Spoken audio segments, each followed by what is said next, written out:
ദുബായിൽ വന്ന് ഇവിടുത്തെ കാഴ്ചകളൊക്കെ കണ്ടു നടന്നപ്പോൾ പ്രധാനമായും ശ്രദ്ധയിൽപ്പെട്ടത് ഇവിടുത്തെ ട്രാഫിക് അച്ചടക്കമാണ്. ടാക്സി കാറുകൾ ഉൾപ്പെടെ എല്ലാവരും കൃത്യമായ അകലം പാലിച്ച് ട്രാഫിക് സിഗ്നലുകളിൽ നിൽക്കുന്നു. ഫുഡ് ഡെലിവറി ചെയ്യാൻ പോകുന്ന ബൈക്കുകൾ പോലും കൃത്യമായി വരയുടെ ഉള്ളിൽ തന്നെ നിൽക്കുന്നുണ്ട്.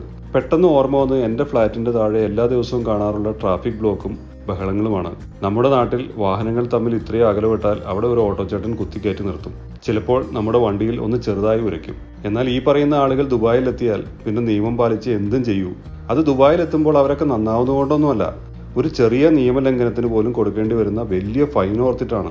ഒന്ന് റെഡ് ലൈറ്റ് കട്ട് ചെയ്താൽ ഇവിടെ ഏതാണ്ട് 20,000 രൂപ ഫൈൻ വരും. 2 വരയുടെ നടുവിലൂടെ പോകുന്ന മലയാളി ഇവിടെ വന്നാൽ 2 വരയിലും മുട്ടാതെ കൃത്യം നടുവിലൂടെ പോകും. ലക്ഷക്കണക്കിന് ശരിക്കും പ്രവർത്തിക്കുന്ന AI ക്യാമറകളുള്ള നാടാണിത്. എന്തായാലും അവർ പിടിക്കും.